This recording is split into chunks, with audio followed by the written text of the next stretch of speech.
Welcome back to the Get Validated podcast. You get validated anytime you do something kind and loving for yourself, kind and loving for another person. Recently, my friend was at a doctor's office and there was a Glade plug-in in the wall, and she pulled it out and threw it away so that she was saving other people from not breathing in those toxins. And I was like, you just got validated, and I love that for you so much. I'm so excited to have a very special guest. Judith Costa is here with us. Welcome, Judith. Oh, welcome. Thank you so much for having me, Fallon. It's a pleasure. I am so excited, and I'm excited to share the story of how this all came to me in a second, but I wanted to share a little bit more about you. So Judith is an unconditional love coach, self-love expert, seminar leader, writer, and speaker. She has a master's degree in analytical psychology and psychotherapy and an MBA. She has been a busy woman.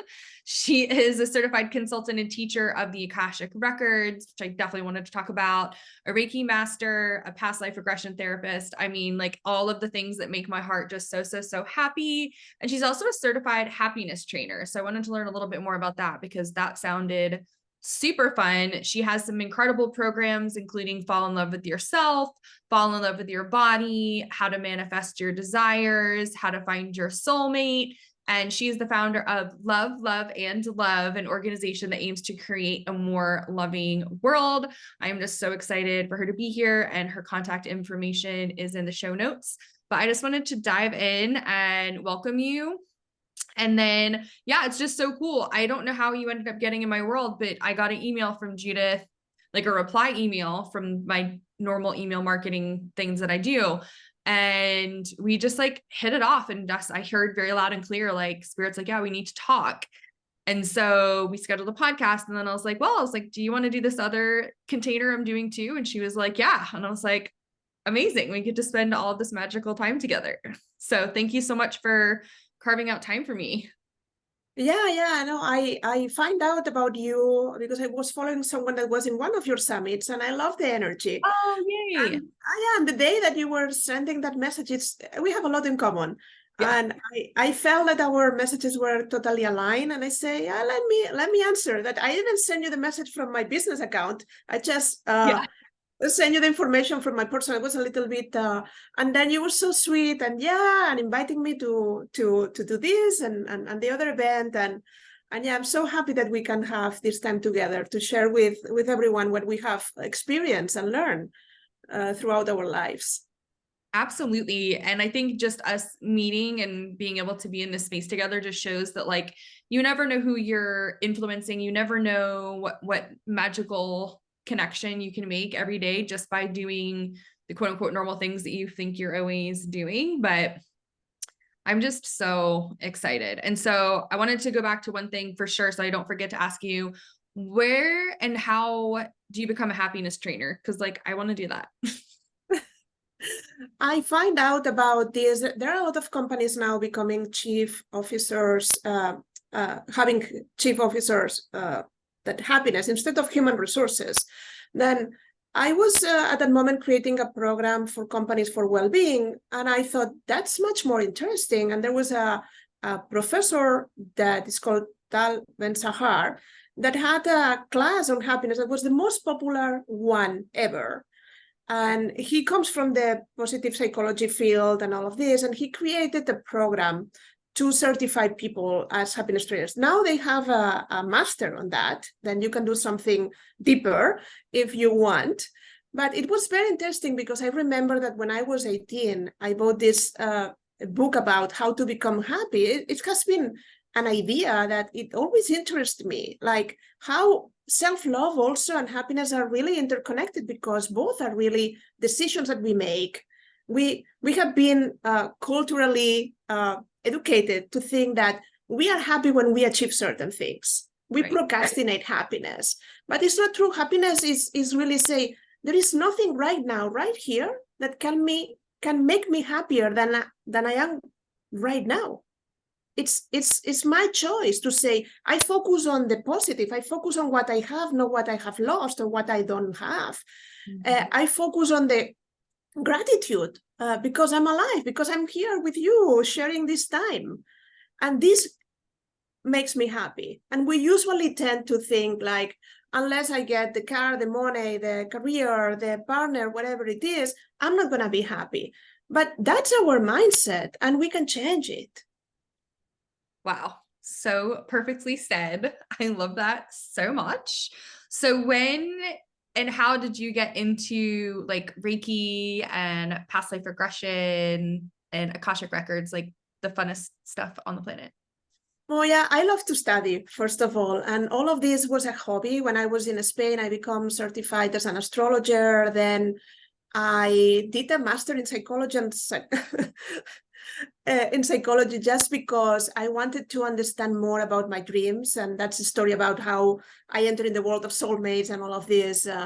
But I thought that it was just more. I mean, I had my own company, I was an entrepreneur, a businesswoman, that nothing indicated a part of my interest that I will end in the United States having this really not as a job, as a passion, and having this conversation with you. And then I keep adding tools, but I moved to the US at the end of 2011 after, again, studying certain things in Spain. And I started Reiki there because my holistic doctor told me that it was a great tool for self-healing. And I did that. And I doctor, we love you. Yeah, no, unfortunately he passed away, but yeah, it was a great support in my life for many years and taught me a lot of the things that I know right now. It was part of my awakening, really my process. I learned a lot, and I will always be grateful.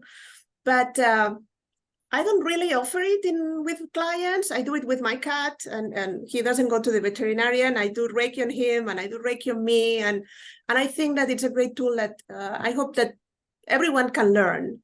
Mm-hmm. And when I moved to the US in 2011 to become a certified coach, I thought that I'm going to be here for 1.5 years. I became certified, I come back to Spain, and I continue with my life. But no, I found my soulmate here. I got married, and I think the universe had other plans. They sent me. It's really difficult to be a prophet in your own land. Then it had to happen in English and in a different place. And when I continue studying everything that you mentioned, I love Brian Weiss. I did a professional training on past life regression with him. I read all these books. I was a fan of him, and I had the opportunity to study that. And yeah, regression is just another tool. I think that coaching is the language that you can use with your clients in general. And then you have different modalities that you don't have to use with every client. It's just depending. And the Akashic Records, for those that don't know exactly what is this, is like opening the book of your soul. We have a journey as souls since the inception, this current lifetime where we are, and the potential development that, because we are created with free will and we can change that. But the idea is that everything about you is recorded, every experience, every feeling, every thought, everything is there. And this field of information we call the Akashic Records. Then with the permission of the person, we can access this field of information. It's like your photographs that you think you are in the phone, they are in the phone, but no, they are in the cloud, but you have access to them. It's kind of the same. And it's a very interesting tool to have, because since the moment you connect with these beings, that they are emissaries of the divine, pure unconditional love, you feel supported in a way that I have never seen before. Like without judgment, with pure unconditional love, there is someone always there for you that you can ask questions. I remember when I finished my training, the level 1, that it's about accessing your own Akashic Records, I have so many questions. And what happened when we die, and where are we going to go, and what I do with this, and how I can resolve this, and all of these things. There is a moment where, like, okay, I don't have more questions, now what? but yeah, there are different levels, and it's something that everyone can learn. I train people as well. I am a teacher, and in a weekend you can learn how to really connect with this field of information that we call the Akashic Records and feel supported. And there are 4 different levels and classes. And I work in both languages. I'm from Spain, then Spanish and English. That complicates the things a little bit more in all the programs that I teach, the Akashic Records classes and all the workshops that you have mentioned.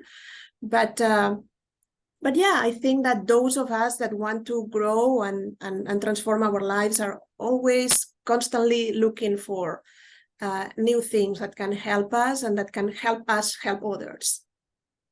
100%. It's so cool. I had an interview with someone recently and she was like, have you done a past life regression recently? And I said, no. And she's like, you need to do it. There's some like stuff there of you being a very powerful, domineering man. And there's some lessons that you're about to start learning and you probably want to know this information. And I was like, okay. Yeah, I have to tell you that I do less past life regression and more Akashic Records consultation when people want to find out something specifically that it's affecting their lives that maybe comes from another moment in time. Because in an Akashic Records consultation, the session works in a way that you prepare questions and you receive concrete answers, and also healing. We can let go of things that we carry from our ancestors, from past lives at an emotional level, in our body, thought patterns, behavioral patterns. Then if you really want to find out something, it's more direct. Because you are gonna receive exactly what happened in this past life where you were domineering and you were not a woman, you were a man, and you can get the whole story. Doing that from a past life regression perspective, of course you can, but maybe you need more than one. The unconscious is capricious and it show you a totally different information than the one that you are looking for, because things that this is more important for you to know. What you have is curiosity about this episode. Someone mentioned it to you, but there is like an order that is like in the dreams, no? You can incubate dreams, and I teach that also. But usually you receive the dreams that are important for you, this material that the unconscious wants to send to the conscious mind to make it clear and like become aware. This is something that you need to pay attention to. Wow. Well, that is extremely helpful. So thank you. Yeah, I like the straight approach. Like typically when I work with somebody, I'm like, just give it to me straight. Like, tell me what's up. Tell me what I got to work on. Yeah, I know one of the things that it's important to mention about the Akashic Records consultation, that what people say after doing the session is, I have never received guidance and felt so loved and not judged. And in the best of my abilities, when I'm a coach, I try to ask the best questions and empower the person and challenge the person to become the best version of who they are. But when I'm doing an Akashic Records consultation, I'm just an intermediate person that is not elaborating the answers. I just hear the answer or see images.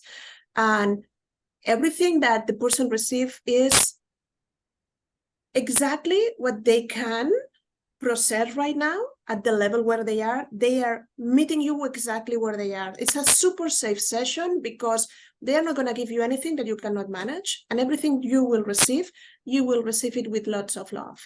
Then it's not like other kind of sessions where people open the Pandora box like, oh, this happened to you. Yeah. Okay, and what I do with it, no? Yeah. Okay, where I put it. Then no, it's a totally different world. For sure. And I love what you said. You're always going to be told, you're not going to be told more than you can handle, because I think that's a lot of people's fear. Like, oh, what are you going to find out? Yeah. And even just going to the doctor, let alone actually seeing like an intuitive healer, it's like, I'm just scared to find out. And it's like, I mean, I like to know things. Yeah, me too. I jump, right? I mean, I want to know the things because that gives me the security that I can do something about it. I don't like to not to know. But for a lot of people, they expect the worst instead of that. This is going to give me solutions. This is going to allow me to move forward. It's just that, no? And it happens also in the world of self-love. Like a lot of people say, oh, I have a great relationship with myself. And I say, okay, for a week, just write all the thoughts that you have about yourself in your phone, just when something comes to your mind, and then they come next session and they say, oh God, how I treat myself. And I'm really mean with myself. I don't have a real good relationship as I thought. But we tend not to investigate, except analytical people like you and me. We tend to, okay, if everything works, I don't want to know. Let me continue life as it is. And we miss opportunities. We really do, because there is a happier version of yourself, a more fulfilled version of yourself, a healthier, someone that can have better relationships that is waiting for you. And it's not that you have to like transform your life and throw everything that you are doing right now. It's just with a little bit of attention and awareness, you can really live a different life where you can be less stressed and more conscious and happier for sure. I love that. Yeah. And I think it goes back to what you were sharing at the beginning about like being happy and like you having to choose happiness, and it's not a destination, because so many people are like, I'll be, I'll be happy when I get this thing, or how are you? What's going on in your life? And it's like, oh, it's good. Like being able to pay the bills, like may actually have a little extra money to like go on vacation. And it's like, there's so much limited thinking. And through some really amazing conversations I've had today, I was excited to talk with you because I'm actually experiencing that. Like I'm processing some, like, if you could think as big as possible about your life, if you could think as big as possible about your business, like anything is possible, you start. And again, like the journaling exercise, I love that you have people do that about their thoughts, because even when you're journaling, like, these are the things that I want, sometimes you get to a certain level of happiness or a certain level of wealth or a certain level of fame or whatever it is, where you're like, oh wow, like you can feel it in your nervous system, like, oh, this isn't safe, like I can't do that. Like, having $100 million is okay, but like having $200 million is not okay. And then like figuring out like, what's the conditioning there? Like, why is that triggering you? And it's just really fun to do. And I've only actually done, besides myself, I've done it by myself. And then I've done it in a couple of small groups where you literally just write everything you could possibly ever want in your life, and then start to catch yourself where you're still saying like, nope, still thinking too small. And I love that about a lot of people who talk about manifestation. I'd love to hear your insights about like, nope, you're not thinking big enough. And like, that's why your manifestation isn't coming true. And people that voice. Yeah, there are two big misunderstandings about manifesting. One, that we still think that we have to pursue the things, like manifesting is me thinking big and then it's going to happen, me feeling it and it's going to happen. And it's really being open to receive. Mm-hmm. And the big problem that we have is like, sometimes we have these unconscious beliefs or things that happen in our life that are stored, where we don't feel we deserve things. We don't believe that this thing that we are asking can be ours. Then it's what you say about, okay, 100 million is fine, but 200 no, because I can resonate at the level of 100, but I cannot handle. Then the universe never tells you, never judge you, never tells you yes or no. It just gives you what you are asking. Today I was talking with a client. I work a lot on terms of mindset. And it's very important, the message, you become what you think all the day. And we tend to think like, okay, I'm going to do my manifestation work, and then we continue with our lives. No, you have to practice mindfulness. You have to be aware of what are you thinking all the time, but not judging yourself, just becoming aware, seeing what is happening. Where are you sabotaging the process? Because, yeah, it's important to think big, but if I am I don't know, in a studio, and I want to manifest a mansion, then the first thing that I have to do is to be grateful for what I have. Like, okay, I have a roof over my head, and thank you so much for that. Second, I have to be sure that I can live in a mansion, that I feel that this is for me. Because if not, in the moment I try to manifest, there's going to be a voice inside of me that says, you're not even able to pay a 1-bedroom apartment, and now you want to live in a mansion? Yes, sure. And this is the message that you are sending the universe. You are feeling that I'm not capable of that. Then it's not about telling the universe more times. It's about working on the feeling. Maybe you have to go with a real estate broker and see the mansion and be there and sit there and think, what are the blocks that I have? What is holding me back to really believe that I can jump from a studio to a mansion? Because when you do this work, is when you really will discover what is holding you back. And then you will be open to receive. But the universe is going to say, oh, you want a mansion? Here you have. The problem is that you say, I want a mansion, and then you call them and say, okay, cancel the order because I don't feel I can. Nobody in my family have money. Only bad people live in mansions. I cannot do that. And then they say, okay, whenever you are ready, call me again, call us, and we will help you. But we are constantly sending these opposite messages. And the problem is we are not really there to say, okay, this can be mine, but not in a sense of material. I work in the world of love. My title is Unconditional Love Coach. And it happens the same in relationship. I started my career helping people on how to find their soulmates through love, unconditional love. And very soon I realized that one of the most important reasons why people cannot find love is because they don't love themselves. That we want the love coming from outside to validate me, to really make me feel special. Then someone else cannot complete you, cannot give you what you don't have. And you cannot share also what you don't have. Then the important really to attract love in your life, to manifest it in your life, is to become the love that you want to receive. Then that's the secret of manifesting. You have to be it before you can receive it. Yes. I love that so much. Thank you for sharing that. So I have a question. I have been seeing recently more people, I call them like the 90%ers, like they're with someone that's like 90% of what they want, but not the whole package. Do you see that? Like, do you have any thoughts on that? It's a little bit more complicated than that, because I don't think that relationships should be perfect. They are laboratories of the spirit where we learn how to love and how to be loved. And this is the reason why you are here, not to earn more money or buy this or buy that, or really to grow through the experience of love. Then, for example, I'm going to tell you, like, I moved to the US to find my soulmate. I find this person. And because I was an astrologer, the first thing that he asked me was to do his birth chart. Ooh. And then I could compare it with mine when I realized, okay, something is happening here. And it was very challenging. It was really, really challenging. And the fact that we got married, we spent 10 years together. We are not together, but we are going to go out this weekend to spend the weekend together. As friends, we support each other in our lives. And it's my soulmate. And it's one of the important person in my life, but doesn't mean that he has to have all the attributes. Then one of the things that I do, I teach people when they register for this how to find your soulmate. It's really define, what do you want in a partner? But it's not just that you have to have a complete, perfect list of that. Right. It's also, what are you going to bring to the table?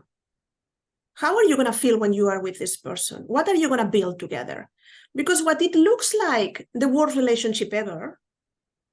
For example, I married two guys that were exactly the same sign and the same ascendant, different, totally spiritually different people and all of this, but both they know how to love themselves very, very well. I didn't. Then they had a clear idea how to manage their lives. I sacrificed my life. I abandoned myself in the relationship. Then sometimes you meet not the perfect person for you, the person that is going to challenge you to do the work that you have come here to do. Then I needed to love myself.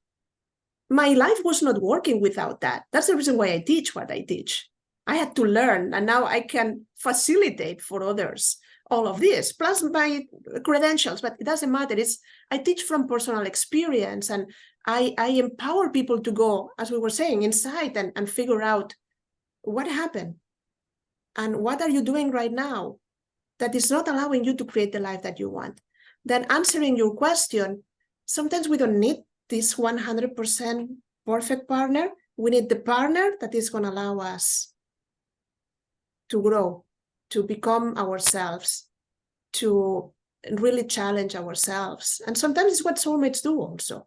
It's not the perfect partner, but it's the partner that you need in order to fulfill something that you are here to do. They have the key of our heart. They come and sit in the sofa because the connection is already established, and it feels so powerful that with someone else, maybe you say, I don't want to continue with you and let's part ways. But for the soulmate, you are going to be there. You're going to tend the hand to the other person. And we are together. We establish relationship for many, many different reasons. Then it's not this fairy tale that we all have bought since we were children. Yeah, it's crazy. Like, I know that Disney conditions us, but like recently when I've been trying to find like clothes for little kids and stuff, it's like, it's hard to find anything that doesn't have a Disney princess on it. And I'm like, you are not branding my niece. Like, it's not happening. Yeah, no, I understand. But there are a lot of things. And one of the most powerful work that I think I help people with is, what are your ideas about love and relationships? Really, think about that. what had happened, but not only with partners and boyfriends and husbands or girlfriends, it's what had happened in your life that really makes you think, because we keep repeating. Yeah. Our brain works in patterns. It's not trying to figure out every micro decision that we have. It's impossible. We make so many. Every second there are decisions made for us that are automatized. Yeah. Then what you have really in there that you have decided that it's true forever, that determine the relationship that you are establishing right now. Yeah. And how you are you willing to change it? Are you willing to really create new beliefs? What are you going to release? What are you going to believe from now on?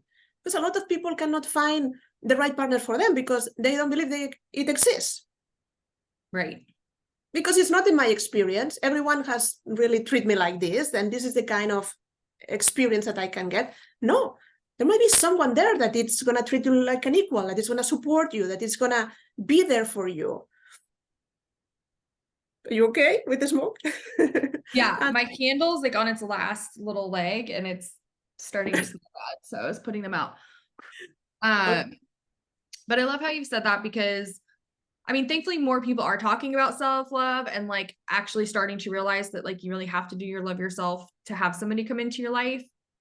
But that doesn't mean that the next person that comes into your life isn't meant to help you even get to another level of loving yourself. And yeah, and imagine if we see relationships not as two people together, just two people that they already love themselves and they share the love that they already have. Then imagine if I'm so full of love that I have extra that I can share with everyone. Yes, I love that. Then that will be wonderful, because someone that loves herself or himself is not needy. It's not trying to possess or to control. It's not going to put conditions. Maybe boundaries, yes, but it's not going to try to change you or ask you more than you can offer. And all these demands is what you hear in the world of relationships. And a lot of times also we complain about things that we don't give to ourselves, like, oh, he doesn't pay attention to me. And I say, okay, and when this happened and you break up for the reason, how was the relationship that you had with yourself? Oh, I didn't pay any attention to me. I was focused on the relationship. Then you were asking the other person to do something that you are not able to do for yourself. Right. It's not fair. And I did it in my first marriage. I put a lot of pressure on him to make me happy. And that's not the way, but I didn't know better at this moment. I'm sure if we get married again, and I love my ex-husband. No question about it, but things will be totally different. But we are young and we learn, and we're all a little bit messed up. That's amazing. Thank you so much for sharing so much of your story. It's really beautiful, because so many people like talk about this stuff and it's like, but you're like really living it, and you really have lived it, and you're teaching it. And I'm just so grateful, because there's so many people who really need to get this, especially if they're going to be having children. And it's like you said, like if two people who love each other come together, and then they're contributing to society in all of the different ways that they do, but especially having children and raising those children, that this is what unconditional love means. Like, yeah, because if you don't have your issues resolved, you project them into your children. Right. Unfortunately, is the way it is. Then the more you love yourself, the more compassion you have for yourself, the more patience you have for yourself, the more understanding, the more kindness. Then this is what you need to raise someone.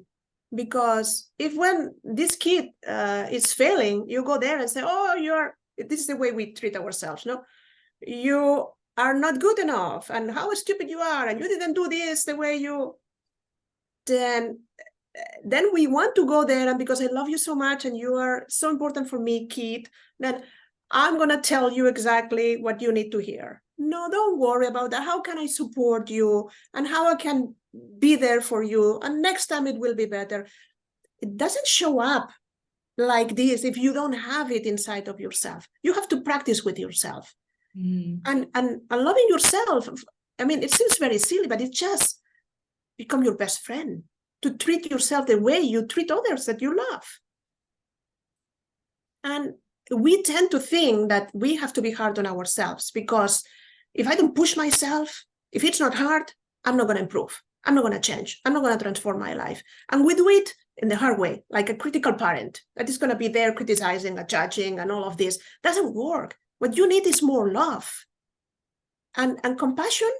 It's not going to make you more relaxed and more indulgent and all of this. It's going to give you the room you need to really find the strength and the resilience to do it differently next time. That is incredible. So perfectly said. I love that. I love your insight so much. And like your voice is so healing and like I'm like so relaxed. I'm very passionate about what I do. And I also always work with the Akashic Records. This is always another of the perks of learning this work. I can take them with me wherever I go. Then I can open the Akashic Records of this conversation or a meeting or whatever it is that I do. And they support me. Then it's me, of course. I'm here sharing whatever it's coming, but I feel totally like present in the moment with you and guided through them also to make this like the most practical and useful for those that are listening or will listen in the future.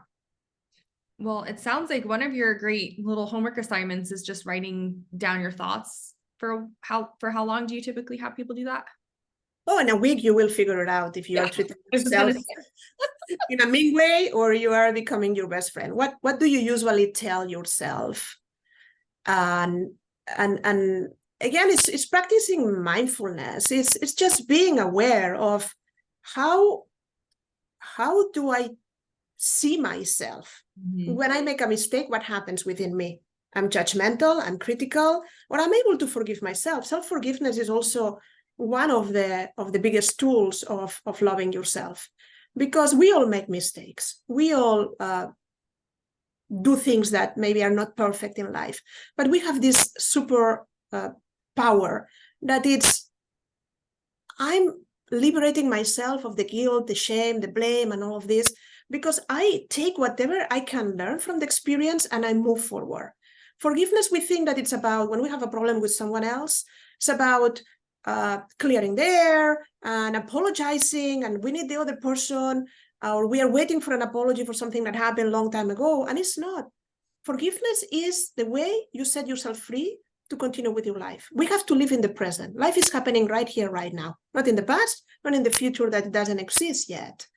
Then when you really set yourself free, you can be in the moment without all the weight that you carry from the past.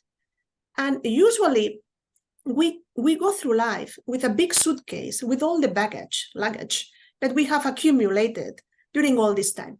Things that we feel they are forgotten, but no, they are in the suitcase. And there is a moment in time that when these clients arrive to us, that the luggage is so heavy, that we cannot carry it anymore. And we get stuck and we have to sit in the road and open this and say, okay, what is in there? What do I put in there that I'm not able to continue with my life anymore? And we call this crisis. But you don't have to arrive to the point where you have a crisis. You can learn how to let go, how to forgive, how to release in advance, how to observe yourself and make little changes that you don't arrive to the point where I arrived and all of us, where life is too heavy to continue living it the same way, and we have to do something about it. I love what you said about not having to wait till there's like a crisis, because I feel like again, like just the energy that's been around for the last few weeks, like there's a lot of people that like they're getting very clear messages like you need to leave the job, you need to leave the relationship, you need to move, like, but it seems out of nowhere and nothing is blowing up in their life. There wasn't some dramatic fight. There wasn't some major stressful thing that happened at work or whatever. But I think that's like one of the beautiful things is that like, if you hear a message and you've asked for clarity from spirit and you're receiving it, just trust it. Like, we don't have to have all this drama. Yeah, but to hear spirit, there has to be some silence.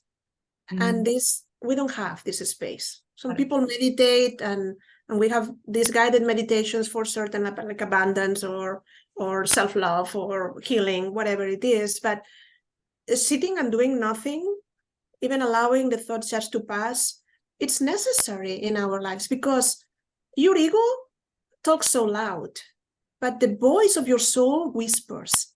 And unless there is a little space that we don't have the time, it seems, to do the most important thing in our life, Right. you cannot hear. Then why are you going to trust a voice that you don't even know where it comes from? It's mixed with all the noise of all the things that you are doing, and you cannot really see. And then it's true that we don't make changes unless there is a real reason, like, okay, I cannot wait. But the universe will give you all the time you need. One of the things that I have learned as a coach, I'm very respectful with the process of the client, and everyone make changes whenever they are ready. To be a good coach, you have to be non-judgmental. It's not about your agenda, it's about what the client wants in their life. And it's very important to understand that the pressure that we feel to have a better life, it's self-pressure. Yeah. One of the nice things about the Akashic Records consultations is that they kind of consider that you are a beautiful being, that everything is perfect within you, and you feel this. You really feel that there is nothing to change, nothing to fix, that everything is okay. And if you want to change anything, just do it. We will support you. We will guide you. We will give you an action plan. You can ask for a step-by-step process. But you don't have to. And all of these things that we obsess about, oh, I have this big problem, is 5 minutes in the journey of your soul. Yeah. We become so caught up with certain things that worry us so much. But from their perspective, this being see us, we are so much powerful than we imagine. You really are. It's amazing. Is there anything that you have seen with yourself, or just like in the collective of things that people are trying to focus on, like manifest? What do you mean, success stories? Yeah. Oh yeah, many. And I invite people to go to my website and see. There is a part called Success Stories, and I have seen many transformations. Like, of course, people finding their soulmate. I have been invited to weddings and people having families and all of this, and that was very rewarding, because I think that there is a partner out there, the right partner for you, waiting to meet you. But also from the perspectives of self-love, when you really start loving yourself, all your life gets transformed. The way you organize, the level of abundance, the health, how you deal with relationships, everything changes. The job that you select. And I have seen people that were totally unhappy, lost, confused, that they have become different beings. And it's not about me. I just have witnessed they do the work, or I don't like to call it the work. They really go through the process, let's say this way. But I have seen people that abandon a job that they don't like to become entrepreneurs, people that really heal from important illnesses. I have seen people that really transform totally the way they live. They move to other parts of the world. They created their own environment. And it's difficult because self-love is nothing very concrete. It's a big world. It includes so many things, because for someone, it might be just to find a voice, to be able to express their needs and desires. For someone else will be like, stop judging and criticizing so hardly everything they do. For other people, they get stuck in a moment in time, maybe not speaking with family members, or they hate their husband, and we work in this forgiveness, and their lives really unlock. And of course, abundance, but I don't think the material is the most important thing. They have transformed the idea that they have about success, the meaning of success in their lives. And I think that this is all. Life is totally personal and unique. We all are affected by the culture, and we see in media, social media, and all of this. But you have to find what is the right way to live your life. It's just for you. You create it. You create it. Yeah. Then what do you want in it? How are you going to live it? That is amazing. So I would love to talk a little bit more about forgiveness, and because I mean that's like a big thing that I've been working on for a very long time. And like you said, it really does like set you free. And I think there's, different ways of doing it there, because, I really feel like you can change your life in a minute. Like if you decide like, I'm just going to forgive this and like, let it go. And like, you really believe that like it's possible. Do you have like a certain process that you like to use, or do you feel like it's always different for everybody? Say, I'm going to share 3 different things for people to choose. Okay. From the perspective of the Akashic Records, we have a prayer that it's really complete because it talks about things that others have done to me, what I have done, and what I have done to myself. We tend to think forgiveness about other people, but we forget to include ourselves in the list. And we kind of betray ourselves many times per day. And we never ask for forgiveness, like, oh, Judith, I'm sorry, I'm going to be there for you. I'm going to like really be sure that I am at your side. I am your fan number one, that I support you and all of this. We don't have these kind of conversations with ourselves. And this prayer is, if there is anyone or anything that has hurt me in the past, knowingly or unknowingly, I forgive and release it. If I have hurt anyone or anything in the past, knowingly or unknowingly, I forgive and release it. If I have hurt myself in the past, knowingly or unknowingly, I forgive and release it. But the prayer on itself doesn't mean anything. It just works. That's how it works. Because grace, it's obtained in the moment you ask for it. Then the only reason why these beings can really help you heal, forgive, release is when you set the intention and you say, okay, I'm tired of being stuck in this moment in time where these events, this relationship, this thing happened, that thing happened. It's like when you clean your house, you can put everything in this one of these big bags, like for gardening and all of this black, and you clear it. But if you still leave it at the house, it's just in a different place, but it's still there affecting you. You can still be connected to it. Then if you want these Akashic Records to come with the recycling truck, Akashic Records LLC, and they take it, you have to take it out of the house. You have to really tell them, hey, I need help, and here you have, please take it with you, recycle the energy. They can do that for you. Then the second part related with this will be that forgiving is not something that had to happen in time, when the other person apologizes, when things look different, when I'm better. It's a conscious decision. Yeah. It's really a decision that you made of, I want to be free, because if not, what is really the thing that you hate the most that is hurting you, you keep like attached to it, and you keep hurting yourself again and again and again because you're not able to let it go. What sense this makes? I don't think any. But the important is, if you really want to continue living freely, just let it go. It doesn't mean that you forget what happened, that you condone the thing, that you say that it was okay. That's the fear that a lot of people have. Like, if I forgive, it means that nothing happened? Not at all. You don't have to repair the relationship. You don't have to come back to the same place with this person or whatever it happened. But you have the power to just disconnect. That's all you need. And continue living your life the way you want. Yeah. And that's the reason why forgiving yourself is also so difficult, because you are 24 hours in this relationship with yourself. Then if you feel like you have done something wrong, it's very difficult for you to let it go, because you constantly blame yourself. But it's you. You are the owner of your thoughts. You are the one, even if it's a feeling that it keeps coming, you can approach it and say, okay, where you come from? Yeah. What are we going to do with this? When is the moment to stop thinking this?